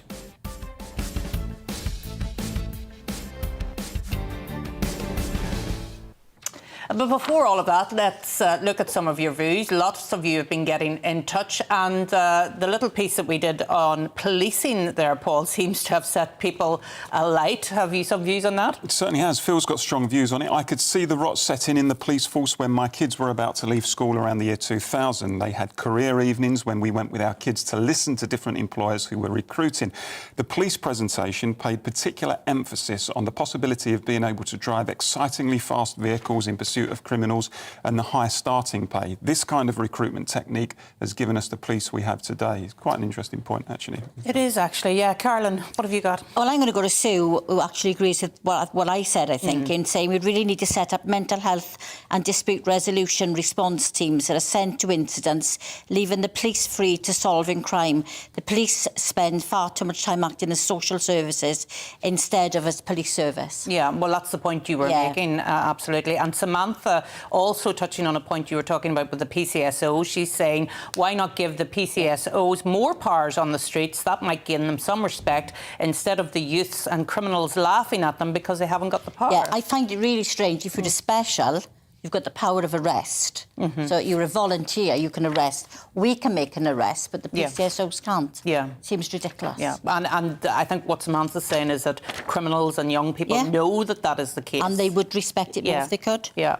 Paul, anything else? Yeah, we've got one from Edwina who says, it talks about the professionalisation of the police. A degree should not be a necessity to be a police officer. This is ridiculous, and in my view, why the police are failing in their duties. Practical experience, common sense and local knowledge is more vital than a piece of educational paper and a nonsense title. Yeah, and Carolyn, one last one from you. Dick is saying, how independent is the College of Policing? This is the agency giving police their direction around implementing policies, procedures and applying the law. It is not the police themselves that should face the criticism. Well, that's again, what direction are they being given? Yeah, absolutely. So keep those views coming in. We very much look forward to hearing from you here in the studio. But tomorrow, we find out who has won the Conservative leadership race. As the new PM enters number 10, GB News' political editor takes a look back at the tenure of the Prime Minister leaving office. I have just been to see Her Majesty the Queen, who has invited me to form a government, and I have accepted. As a child, he wanted to be king of the world, and for a time, Boris Johnson was indeed Conservative Party royalty. Imperious in his ambitions and commanding in his successes, getting Brexit done and vaccinating the nation. But for the people of Britain, that crown has now slipped. Dethroned over his failures, the victim of a coup of his own making. By the summer of 2019, May was out, and despite a concerted Stop Boris campaign by Tory Remainers, he sailed to victory, supreme in his popularity among the party base. Therefore, I give notice that Boris Johnson is elected as the leader of the Conservative and Unionist Party. But Mrs May's supporters were now the rebels, and deadlock in the Commons over a Brexit deal continued. The new Prime Minister, who'd promised to get Brexit done, called another snap election. And voters clamouring for an end to the Brexit saga and deeply suspicious of Labour under its hard left leader, Jeremy Corbyn, granted Boris Johnson a landslide. With his promises to level up the country, he smashed the so-called Red Wall, those historically Labour seats in the Midlands and the North, which had always seemed unwinnable to the Conservatives. Weeks after that election victory, Boris Johnson kept his promise to voters by getting Brexit done, a Christmas trade deal with the EU. The noes to the left, 234. Though for some that deal was a sellout, bringing up a new border between Great Britain and Northern Ireland. But that triumph was short-lived. Worrying stories of a new virus from China started to emerge. Entire cities locked down to stop the spread. Soon there were desperate reports from hospital front lines in Italy. Case numbers were soaring, ICU wards overwhelmed. And then the novel coronavirus, COVID-19, arrived in Britain. Morning. Johnson's initial response appeared to be keep calm and carry on. The apocalyptic tones of reports from elsewhere would not happen here. That's what the lines seemed to be. I think 20 seconds would be sufficient. Happy birthday. But inevitably the Prime Minister's cheerful libertarianism collapsed in the face of relentless briefings from his scientific advisors. Good morning, everybody. Thank you very much. Any hope of a policy of herd immunity was gone. And I thank you all. Boris Johnson gave an order to the British public that he'd never envisaged. From this evening, I must give the British people a very simple instruction. You must stay at home. He had hoped it would be a short-term measure. Britain would become a world leader in test and trace, we were told. A vaccine was on the way, the Prime Minister insisted. But then the unthinkable happens. He was hospitalised with the virus. Reports emerged that the Prime Minister was on a ventilator. There were whispered conversations in Whitehall that he could be about to die. For a few hours, it seemed that no one was in control. Boris Johnson did, however, recover, and for those among the public yet to encounter the deadly effect of coronavirus, well, the crisis really did seem more real. The virus was becoming better understood, and at a boost to the Prime Minister, Britain beat the world to a reliable vaccine, produced at cost price by AstraZeneca with research from Oxford University. And when Vladimir Putin invaded Ukraine, Britain again led the world, standing up to Russia's aggression. How are you? Glad to see you. I'm very, very, very glad to see you. The Prime Minister was lauded in Kyiv and globally for sending weapons, money and support. To Downing Street's delight, the Kremlin effectively labelled him enemy number one. But it was the actions of the Prime Minister's staff, and indeed Boris Johnson himself, which sealed his fate in the minds of the public. First, there was the infamous lockdown-breaking trip to Barnard Castle by the Prime Minister's fearsome advisor Dominic Cummings, with his bizarre half-apology. Then it emerged that Number 10 had hosted garden parties, birthday cakes, quizzes and suitcases loaded with booze.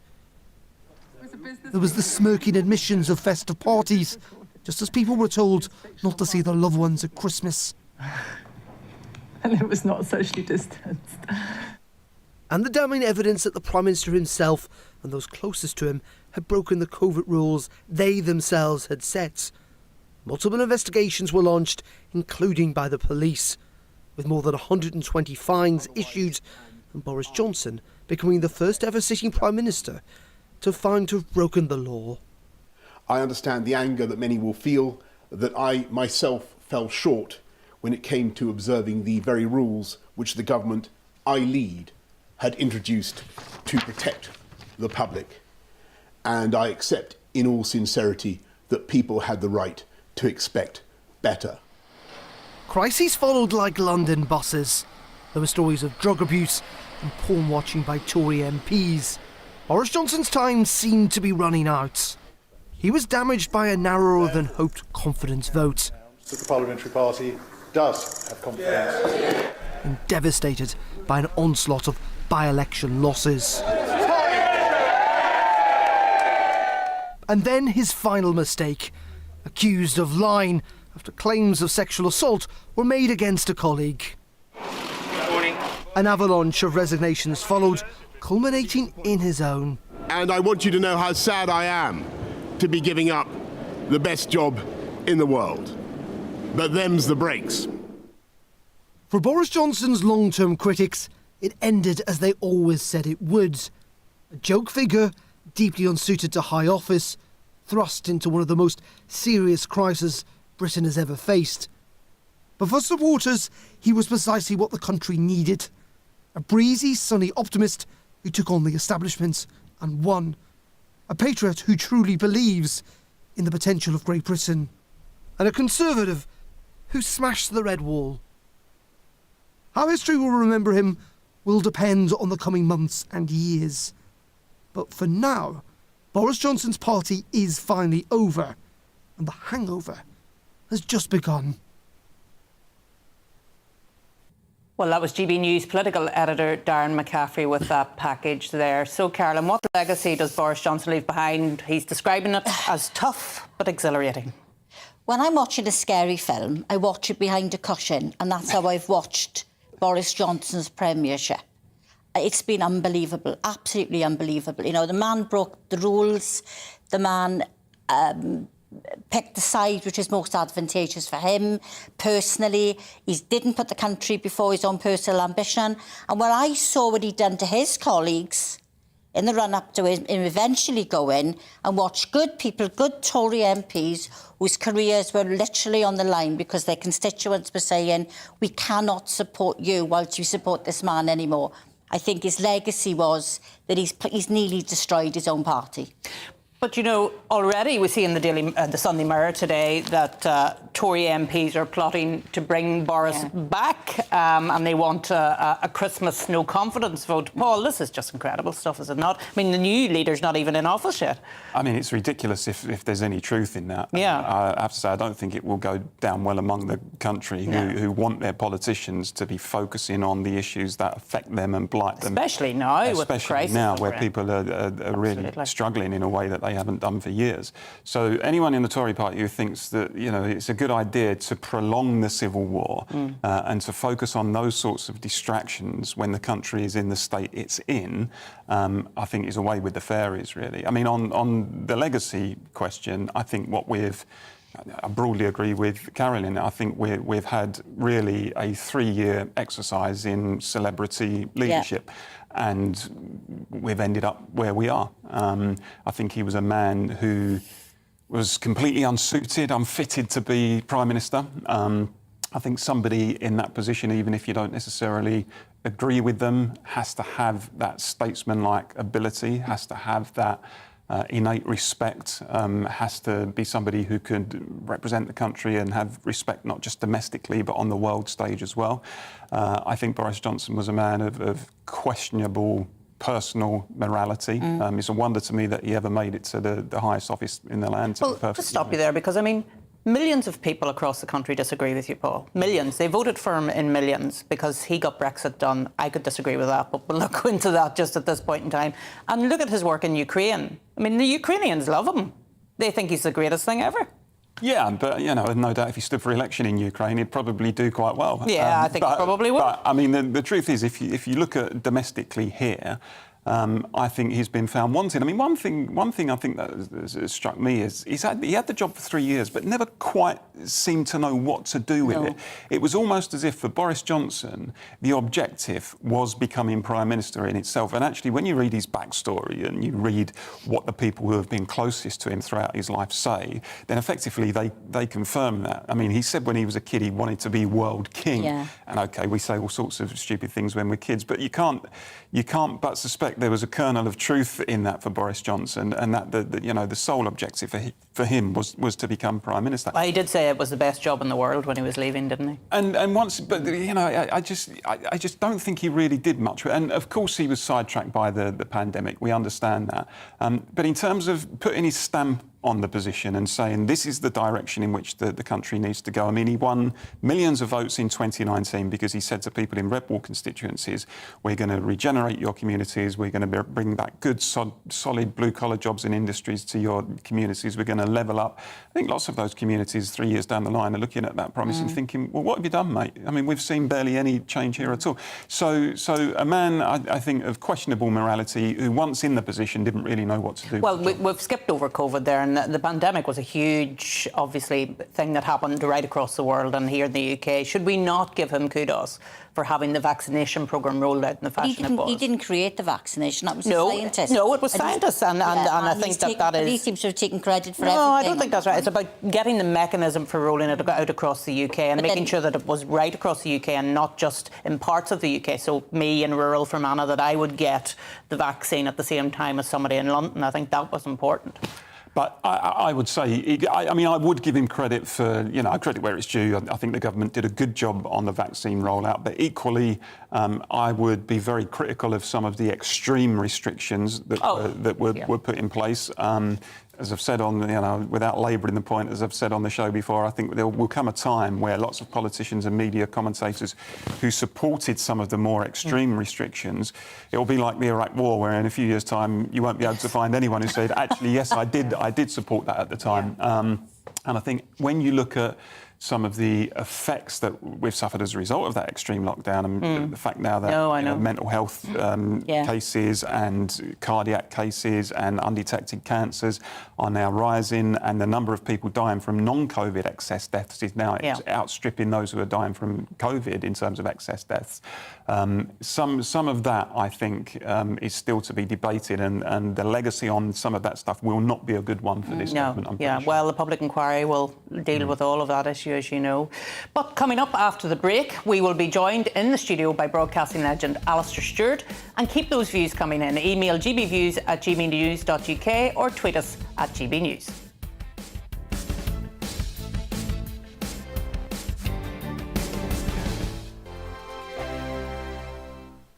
Join my show Farage, 7 p.m. till 8 p.m. Monday through Thursday. And there you will get opinion, analysis, debate, and I'll cover stories that nobody else dares to touch. You've been cancelled. Join the club. Oh, my goodness me. And then for the last 15 minutes, talking pints. We're over a drink. We have a civilised conversation with someone. We very often disagree, but we do it in a grown-up way. Come and join me on Farage.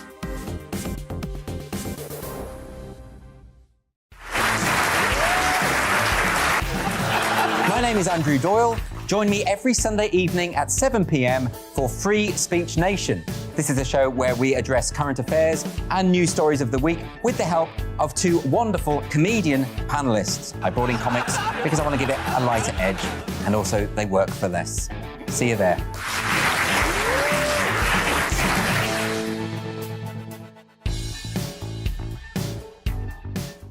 Hi there, it's Stephen and Anne. At breakfast from 6 a.m, you'll always be caught up with everything you need to know, the latest headlines, opinions and debates. We'll bring you the good news and the bad, but most of all, we're here for you. Remember, send in your views and let us know what you would like us to talk about. That's because we're your news channel. And every morning at 6 a.m, it's breakfast on GB News. I'm Dan Wootton. Join me Monday to Thursday from 9 to 11 for the feistiest and most fun news debate on TV, where free speech reigns. I'll bring you a sharp take on the day's biggest stories, bombshell newsmaker interviews, and A-list guests. And I guarantee you, no spin, no bias, no censorship, and no reason to go to bed. That's Dan Wootton Tonight, Monday to Thursdays from 9 on GB News. Join me, Darren Grimes, for Real Britain every Saturday and Sunday from 2 p.m. A news hour that comes with a trigger warning. Scorching hot opinion with prominent guests saying the unsayable, and a little bit of weekend fun thrown in. Unlike other broadcasters, I won't be forgetting what the B in our name stands for. So Howie in for Real Britain Saturday and Sunday from 2 p.m.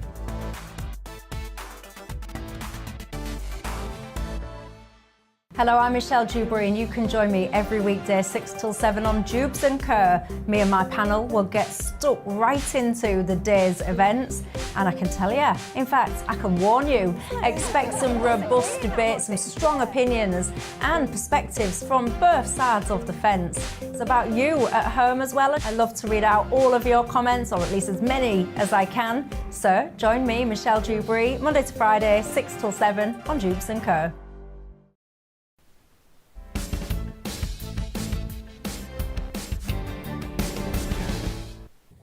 Welcome back to the Political Correction. And coming up midday is broadcasting legend Alistair Stewart, and we're delighted to say that he's popped in and joined us in the studio.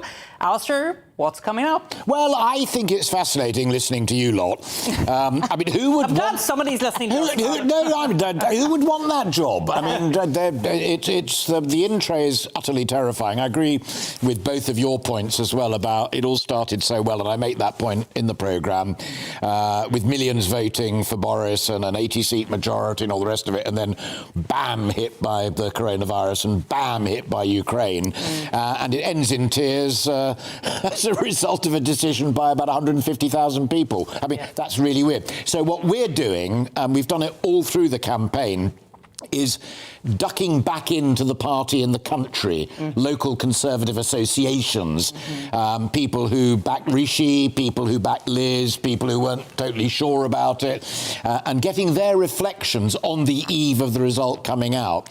I know what they said last time. I've literally no idea what I'm going to say this time, but I'm genuinely looking forward to it. In your long experience of a replacement Prime Minister, the leadership election, to take this long? I mean, it seems interminable, does it not? Yes. I mean, assassinations are always quicker. And we've not that we are suggesting that's the way forward. We've had a few of those in the past. But I mean, you'll know this because it's one of my favourite topics. But the journey from Michael Foot to Tony Blair was a decade. I know that wasn't one election. It was a series, and you went via Neil and you went via John Smith and the rest of it. But also the Tories' journey from Margaret Thatcher to Dave Cameron. That was a decade as well. Yeah. So in a way, if it's just a snapshot, who takes over from Boris? Is it Liz or Rishi? To take 8 weeks to do it, I'm not sure it's that unreasonable. No. And I think because it's one of those tipping points for one of our great parties, as indeed the journey to Tony was a great tipping point for the Labour movement and the Labour Party, I don't think that's unreasonable. And we're also, this morning, we've got Tim Montgomery on and Sean Worth, who used to work for Dave Cameron, to give a kind of insider's view, because I do genuinely believe that this is a moment now where Truss is going to try and do something very, very radical. Whether it's does she not have to do something very radical, because she doesn't have that very long until the next general election? Both of those points are absolutely right. And if her version of radical, i.e. that fundamental clash between her and Rishi over take on inflation first or cut taxes, who reads the Tory room best, is absolutely vital, because if she gets it right, then they're in with a chance, and come the election, whether it's, as the Express said yesterday, next year, or by 24-25, it will become a cause célèbre. But if she gets it wrong, it's game over. And the interview that she gave on another channel to our mutual friend Laura Koonsberg this morning was intriguing, where she went bang.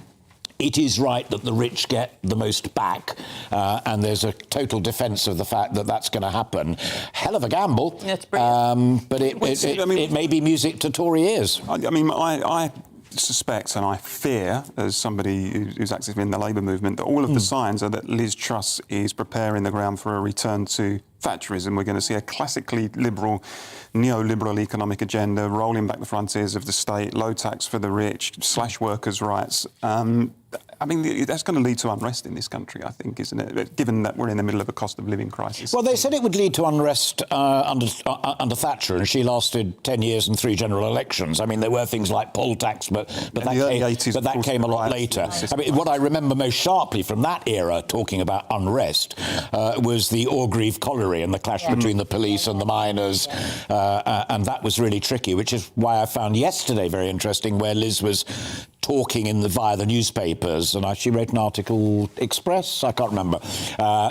Telegraph, basically saying that quite high up her agenda will be to complete the unfinished business of Labour and union reform, as started by Thatcher, but not completed. She wanted to return to that. But 2 steps back into that analysis, I think that's right, and I do think that is what she believes in. And from the very beginning, I did a People's Forum with her, and I did the Manchester hustings with both of them. She's been consistent that in her mind, right or wrong, it is growth that will solve our problems going forward. It is not redistribution. And I personally, as someone who studied economics as a student, have always felt that terribly much, that before you can get onto the distribution agenda, with which I don't have a problem, I genuinely don't, you've got to create the wealth first. And for the last 10 years, we've lost our way in creating growth. So if that's what she's going to try and do, hurrah. And if you think it's going to lead to unrest, well, it all depends on how the goodies are shared out. I think it's the way that she goes about doing it. That's the key thing. I mean, I think there's a broad consensus, look, we need growth, but if you do it by slashing the state, rolling back taxes on the rich, cutting workers' rights in order to make it more competitive. Why would slashing back on the state reduce growth?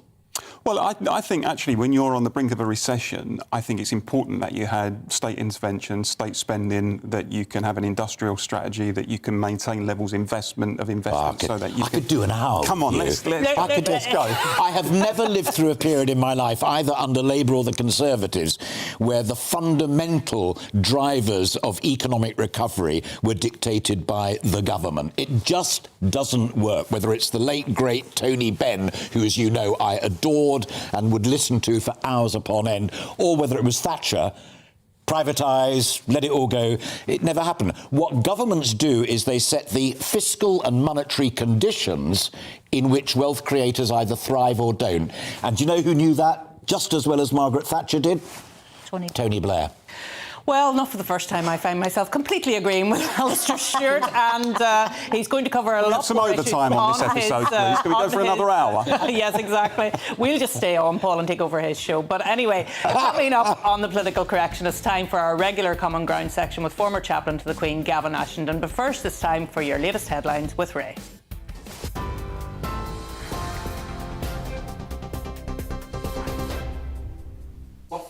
It's 11:31. Here's the latest from the GB newsroom.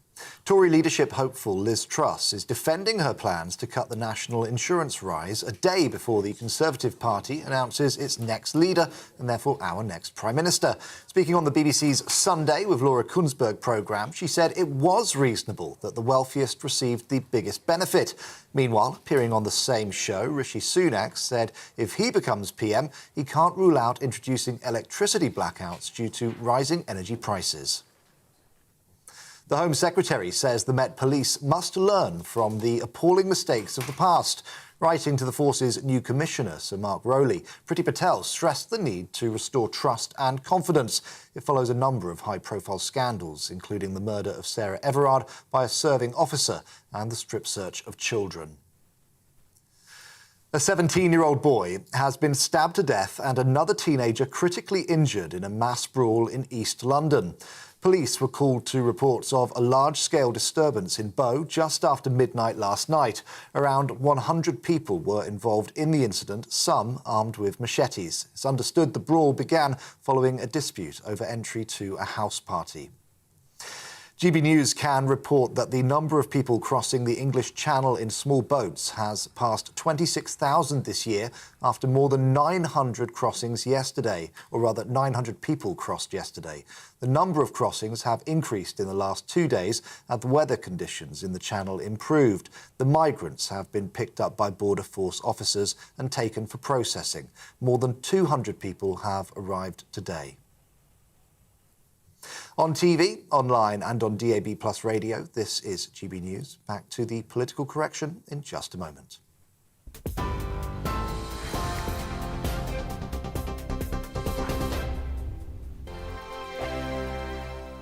Join my show Farage, 7 p.m. till 8 p.m. Monday through Thursday. And there you will get opinion, analysis, debate, and I'll cover stories that nobody else dares to touch. You've been cancelled. Join the club. Oh, my goodness me. And then for the last 15 minutes, talking pints. We're over a drink. We have a civilised conversation with someone. We very often disagree, but we do it in a grown-up way. Come and join me on Farage.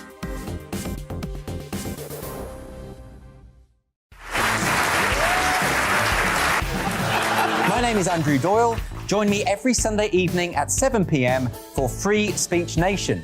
This is a show where we address current affairs and news stories of the week with the help of two wonderful comedian panellists. I brought in comics because I want to give it a lighter edge, and also they work for less. See you there.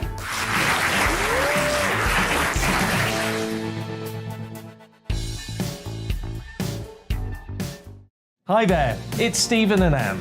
At breakfast from 6 a.m, you'll always be caught up with everything you need to know, the latest headlines, opinions and debates. We'll bring you the good news and the bad, but most of all, we're here for you. Remember, send in your views and let us know what you would like us to talk about. That's because we're your news channel. And every morning at 6 a.m, it's breakfast on GB News. I'm Dan Wootton. Join me Monday to Thursday from 9 to 11 for the feistiest and most fun news debate on TV, where free speech reigns. I'll bring you a sharp take on the day's biggest stories, bombshell newsmaker interviews, and A-list guests. And I guarantee you, no spin, no bias, no censorship, and no reason to go to bed. That's Dan Wootton tonight, Monday to Thursdays from 9 on GB News.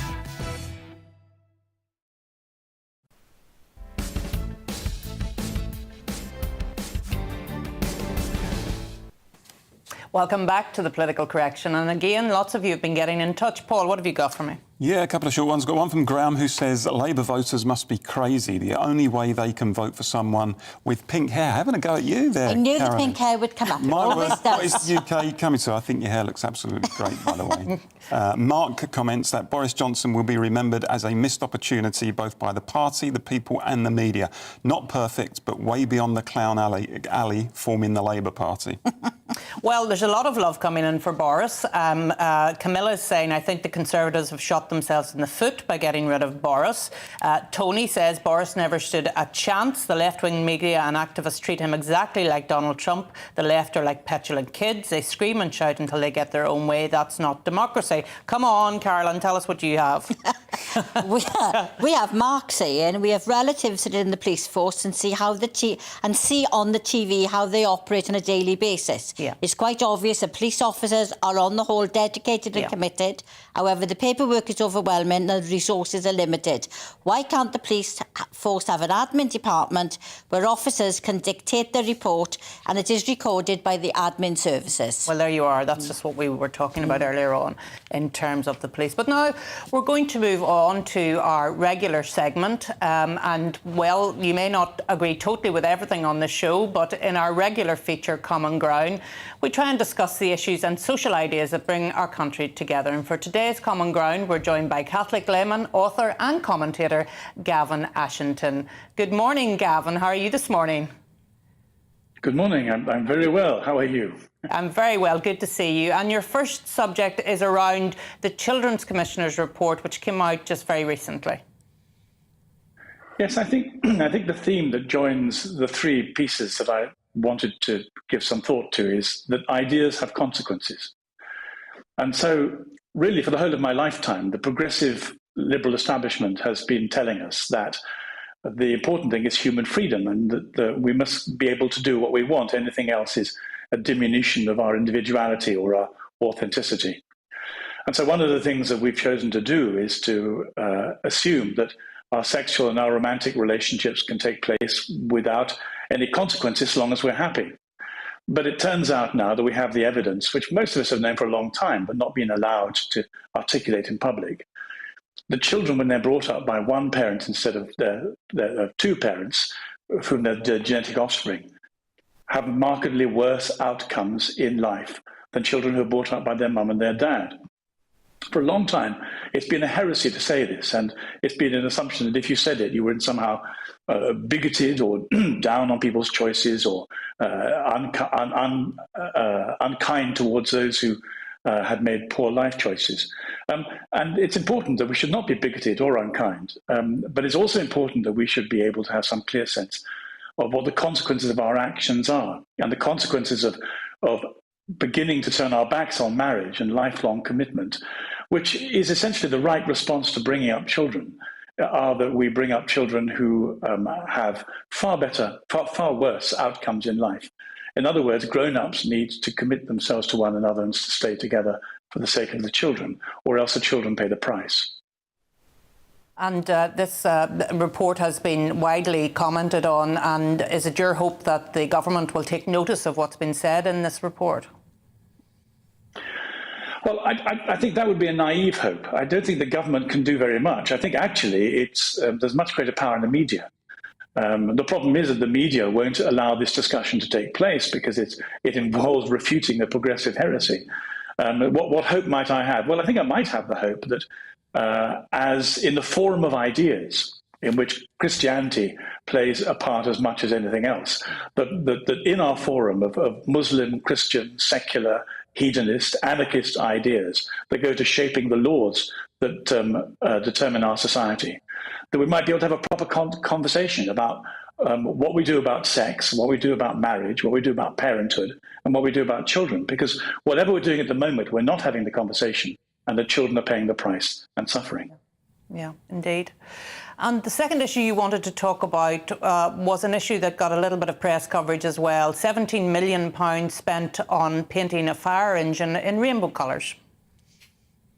Yes, well, I mean, my first reaction was, this is great news, because when my house catches fire, the thing that's going to be at the top of my mind is who the fire person is going to be sleeping with that night when they come off shift, because it's all about sexual preferences. It's all about making sure that there are enough gay, bi, trans people in the fire service. But the problem with this is not that it matters remotely what your sexual preferences are. That's the whole point. Who cares who you sleep with if you're a fire person? What we care is that we have competent people. And the problem, again, ideas have consequences. The whole identity politics that drives us means that we're going to appoint people on the basis of a victimhood, not on the basis of competence. But if your house catches fire, you want the most competent people that society could produce to rescue you and put the fire out. Jordan Peterson's very good about this. I mean, this is his great criticism of pseudo-equality politics.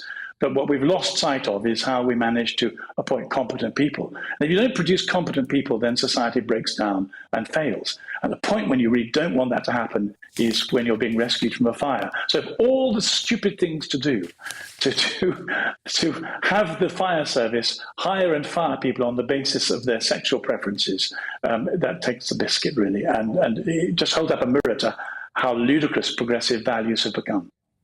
I think I said 17 million there, which absolutely would have been a scandalous 17,000. I think maths was never my strong point, although my maths teacher was very good if he's listening. Zelensky, of course, is an issue that we talk about often on this programme, President Zelensky in Ukraine, and he was interviewed by Caroline Wheeler in the Sunday Times.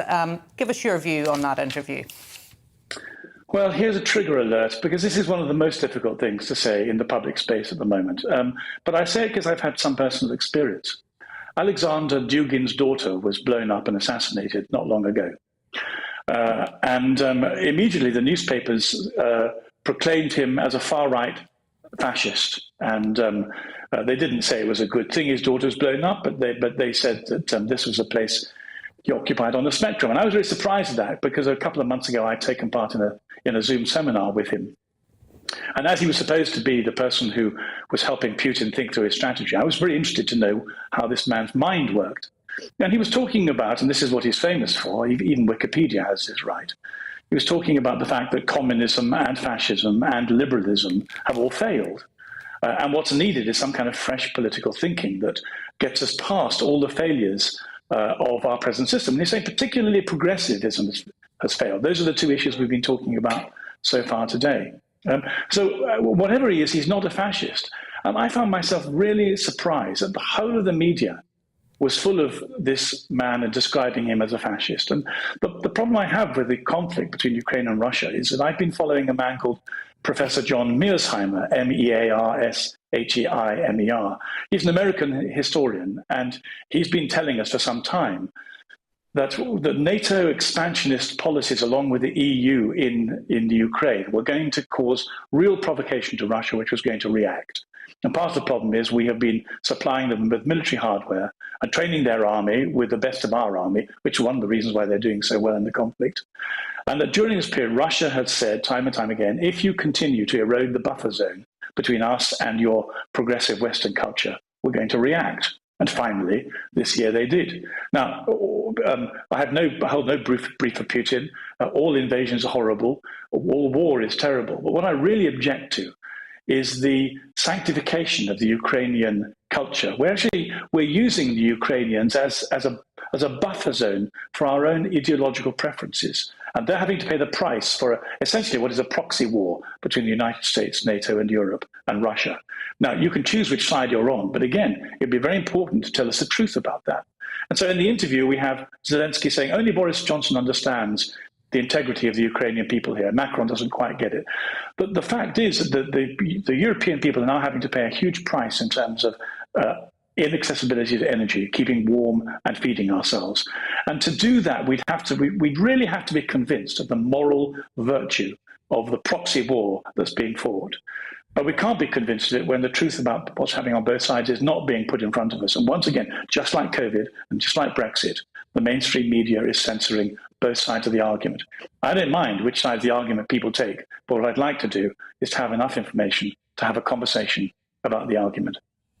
Well, Gavin, as always, you've given us much to think about, and thank you so much for coming on the show this morning. Well, it has emerged this week that Manchester Met Uni has been offering first-year students accommodation miles away from campus in places such as Leeds and Huddersfield.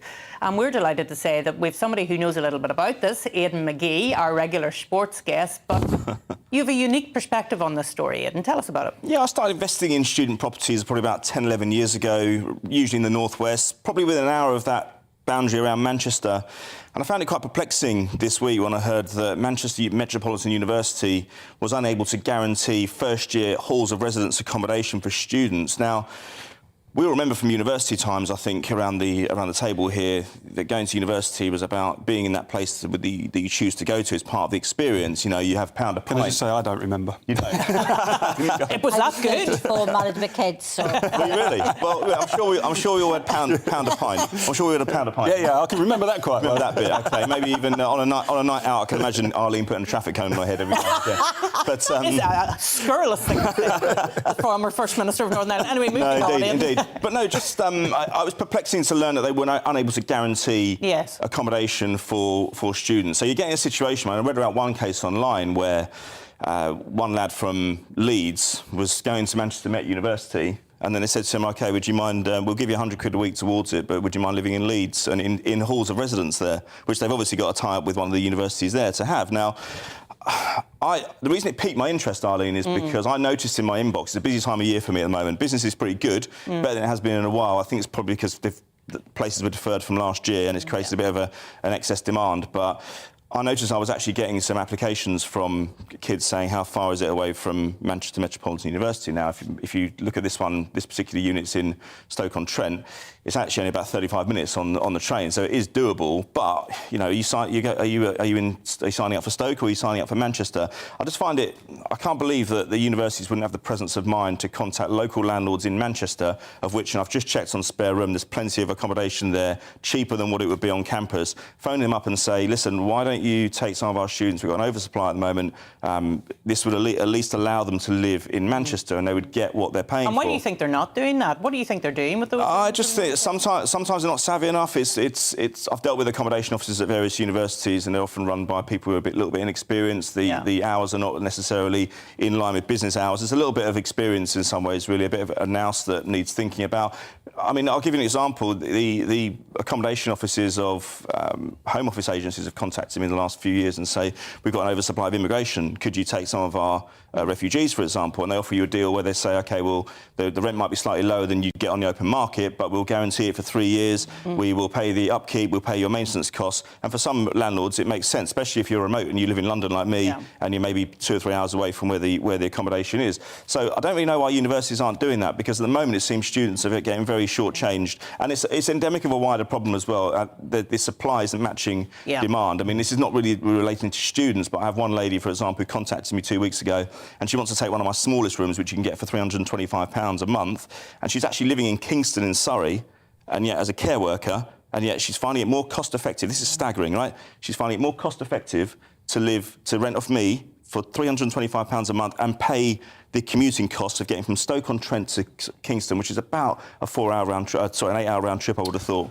And she's more cost-effective to pay the train fares than it is actually pay for accommodation in Kingston, where presumably it'd be up to £1,000 a month or something like that. That absolutely speaks to the wider problem. I mean, and I know that from my experience of the fire service working in London, where there are thousands, literally, of firefighters who are working in London but simply cannot afford to live, certainly not within the Greater London area, and actually not really in any part around the Greater London area. And we have people coming down to work from the Midlands, from the North, from the South West, simply because they're able to have a decent quality of life and get a lower mortgage in those places, and are just completely priced out of London. And when you talk about emergency service workers, the idea that they cannot afford to live within like a 3-hour drive of where they work is a national scandal, really, I think. Well, look, let's move on now, because, of course, we have you in to talk about sport. Back to the day job. Back to the day job. And Serena Williams left the stage last Yeah, she did. It was... I was quite comfortable with the way she left. I mean, she fought really hard in that last match. She put out the world number 2 earlier in the week as well in the US Open, where, of course, she won her first Grand Slam back in 1999. She took the second set, fought hard, and just ran out of steam in the third set. But this is an extraordinary woman. This is somebody who won 23 Grand Slams, one short of the great Margaret Court. Margaret Court, though, won 14 of hers before the Open era, so she wasn't competing against professional tennis players all the time. So in the context of that, you'd have to put Serena Williams out in front. She won 14 doubles titles as well, Grand Slams, 2 mixed doubles titles with her sister, Venus. Everything she did for the Black Americans within tennis. I mean, the actual numbers within the draw, or the roster of players, hasn't actually increased since she came through in the late 90s, but that tells you really what an exception those two girls were under the tutelage especially of Richard Williams, her father, and her mother as well, and the film was spawned out of that, King Richard as well. So you're talking about a fantastic athlete here. We're going to really miss her, because she hasn't won a Grand Slam since 2017, but even to get to 4 finals in her late 30s, she won her last Grand Slam in 2017 while she was 8 weeks pregnant. It's astonishing. She almost died. She almost died during childbirth. This is an extraordinary person we're talking about, and as I say, I think the sport of tennis, which I'm fully engaged with, men and women's side of the draw, I think we're going to miss her tremendously. Yeah, no, I think so too. That's absolutely true. So talk to us about Chelsea and West Ham, because I have to warn you, there's a Chelsea fan on the sofa. Goodness it's not me. Paul. You were believe there, it or not, she doesn't think that decision was scandalous. Tell her. There There was right. There were VAR scandals. I saw that. There were VAR flashpoints all over the Premier League yesterday. The Chelsea Chelsea one has been well highlighted because, I mean, the goalkeeper basically feigned injury on the way to... When he knew that... Well, he didn't feign injury. I can't accuse him of that. I can't accuse him. Yes, he did feign injury. It was obviously... Anyone who's played the game knows that he feigned injury. It was obvious. He beat you as well, then. Yeah, Swansea beat QPR. Yeah, I know. Leave it out. I had a good day yesterday. We're talking Premier League at the moment, OK.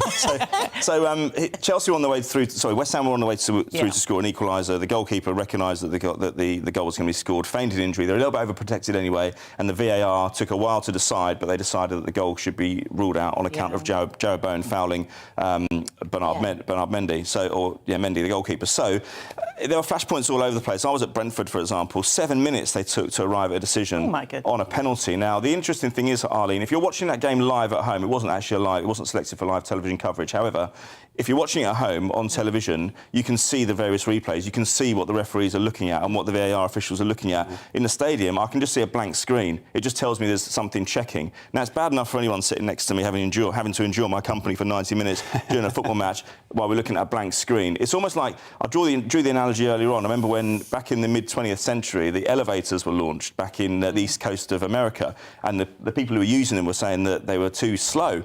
And that was where the technology was at. They couldn't speed them up. So they put mirrors in, and then suddenly nobody noticed about the speed because everyone was checking themselves out in the mirror. Now, I'd have noticed yesterday in the stadium that time would have passed a lot quicker had I not been looking at a blank screen. You've got a mirror in your inside pocket the whole time. Don't kid us, mate. You were preening while the referee was awarding the decision. I want to see. Why do they not put it up on the big screen? Because Man United and Liverpool don't have big screens, which seems incredible. They're two richest clubs in the division. But I mean, that will change. But you've got to be able to see something. It could incite the crowd when the crowd are looking at it. Possibly. Would it have incited you? Would it have incited you yesterday? It doesn't take much to incite Caroline, let me tell you. It's the pink hair. That's exactly what does it, yeah. So, I mean, VAR, as you know, more broadly, Aidan, VAR, I think, is a problem in the sense that it just takes well, it gets a lot of decisions right, but it takes the spontaneity out of the game. Yeah, that's what my friends are Brentford fans. Nothing worse. When your team scores a goal, I know as a QPR fan you won't experience this very much, but when your team scores a goal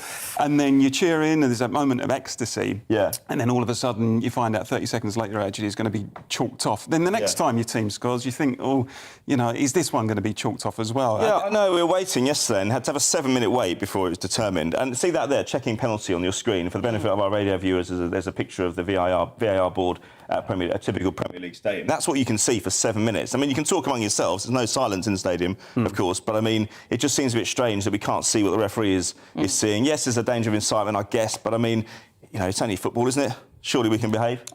It's not a matter of life and death. It's more important than that, as Bill Shankly, Unless we all have Bill Shankly once said. Yeah, it's true. Yeah, exactly. No, Any other stories doing the rounds at the minute? Just let me see. What can I think of? We had Cameron Norrie in the tennis. We should say he's got through to the second week of the US Open. That's really good because he's got to the semi-final of Wimbledon earlier year and a half ago. He was 74th in the world. He's 27, so he's not really come for him. It's not happened quickly for him. He's a late bloomer, but as I say, into the second round, no Djokovic, Nadal going well. Anything could happen. OK, well, that's it for the political correction today. I hope you've enjoyed the show. We've covered quite a bit of ground today, and we'll be back at the same time next week. But don't go anywhere because Alistair Stewart's coming up after the break. Looking ahead to today's weather, and the UK is looking mostly cloudy with rain or showers affecting northern and western regions at times. Let's look at the details then. Well, a wet morning for southwest England, especially Devon and Cornwall. Band of heavy rain and showers pushing northeastwards. It'll be drier further east, though generally rather cloudy. It'll be a mostly dry morning with some bright spells for southeast England, though there may be the odd shower around Reading and Oxford. It's been an unsettled start to the day across Wales, so there will be a drier period around midday before further showers develop. Mostly dry at first across the Midlands, though a band of showers will move in from the west around midday. These will be mostly light in nature, but there may be some heavier bursts. A wet and cloudy morning for much of northeast England, although drier further south. Showers that may be heavy at times will continue to move in from the west during the morning. And it'll be an unsettled start to Sunday across Scotland, with bands of heavy rain moving northeastwards through the morning. Windy, especially for exposed coasts in the north and west. Now, after any